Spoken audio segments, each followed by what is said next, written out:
Ohio State President Ted Carter has resigned his presidency after revealing an inappropriate relationship to the Board of Trustees. Let's talk about what this means for Ohio State football and its athletic department and one of the most prestigious universities in the country.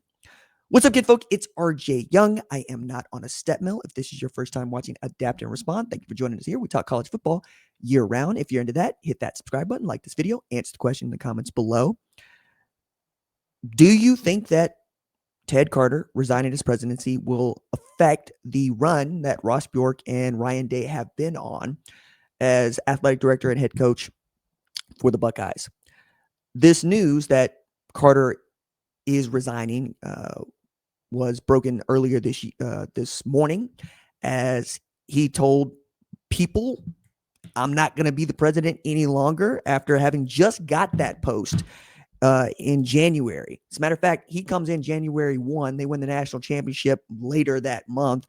And this is after a short stint, or I should say not a short stint, at Nebraska as its university president. And Ted Carter was expected to be there for quite some time. But that time has come to an end prematurely after, again, he revealed to the Board of Trustees that he had an inappropriate relationship with someone seeking public resources to support her personal business. Ted Carter, Walter, given name, came to Nebraska after a career in the United States Navy, graduated from the U.S. Naval Academy, retired as a vice admiral. Went to Nebraska, did some pretty great things, brought the budget shortfall down, and did it without a football team that was really doing what you would expect Nebraska football to do, which is win. And it's really difficult to raise money at a university in the United States, if at a Power 4 university, particularly in the Big Ten, if your football program is not winning. People want to be associated with winners. They're going to give their money to winners. They're going to send their kids to winners. They're going to buy the merch of winners. That's what we do in the United States. We like winning. So he got the job at Ohio State. Ross Bjork, Ryan Day, those guys had already hit the ground running. And all he needed to do was make sure that it stayed on course in this really tumultuous time in college football, in athletics, frankly, as we're seeing more and more folks want to upend what we know as college sports, and it's not going to stop. You need to have a steady hand there. And the president, the athletic director, the head coach work as a triumvirate that helps keep the university at the forefront. I think it's an antiquated notion to call a college football program the front porch of university, but I do believe that the sentiment is the same. Marketing, branding. This is the easiest way for people to get to know your program, get to know your university. You play on television, you win on television. People buy jerseys, they buy tickets, they buy camps, not just for football, but for STEM. They send their kids to school there because they looked up Ohio State and see that it's a tier 1 university or research university. All these things work together in concert. So when you have an event like this one that upsets one of those, shall we say, points of the triangle, everybody gets a little bit edgy. But let's talk about what it is that Ted Carter says he did and the reason that he is leaving his post after just being in it for 2 years and some change. For personal reasons, I have made the difficult decision to resign from my role as president of the Ohio State University. I disclosed to the Board of Trustees that I made a mistake in allowing inappropriate access to Ohio State leadership. I believe we have made much progress during my time at Ohio State, and I'm sorry I'm not able to remain your president any longer. The students, faculty, and staff at this university are among the very best in the world, and the Education for Citizenship 2035 strategic plan has Ohio State poised to succeed for years to come. I have enjoyed a strong working relationship with the Board of Trustees, and I'm grateful for their support and guidance.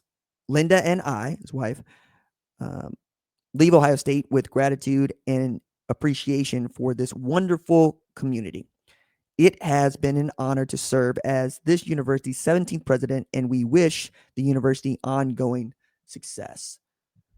So now the Buckeyes have to identify someone that foots the bill for the job, and I don't think that's going to be difficult. There are a lot of people that are sitting presidents or would like to be presidents who are on the phone with their agents going, get me an interview for this job because it is just that cool. And it is just where you would like to be in the seat of academia, if that is your aspiration. It's also just as difficult to become president of a university like Ohio State as it is to be a head coach. That's how small the pool is. That's how many people you got to win over. And that's how you, I mean,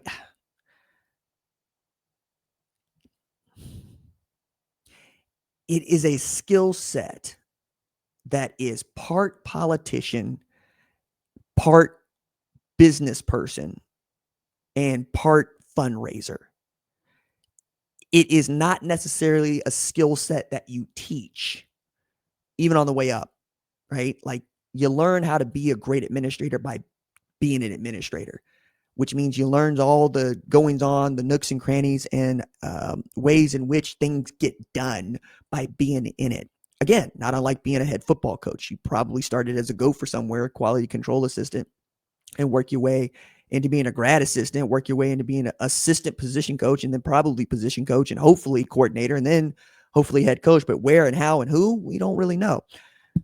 The credentials for this job also have to be some of the best in the world, right? Like that's the other thing.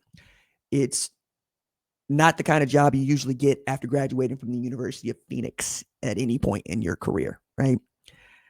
I think that the next president is going to have a really easy way of looking at the athletic department going, okay, Ross Bjork has that under control, and looking at Ryan Day going, he's got that under control, and really trying to put the university in a better position publicly. Like surviving Ohio State did not do Ohio State any favors. You guys can look that documentary up on your own. You can also talk about some of the donors that have been associated with Ohio State that probably should have been distanced. It's a jewel. And if you're the president, you are a jeweler, and your job is to not just sell the program, but to protect it and protect its image and protect the people that make that place go. And if they feel like you're doing all of that, you can do almost anything you want. But we're not going to remember Ted Carter's presidency for that much, but we probably will remember it for who comes after, because the next person can either do really well or really badly. But I don't think they're going to be in a bad spot either way. This is a great spot to be president, and I'm really interested to see who they hire.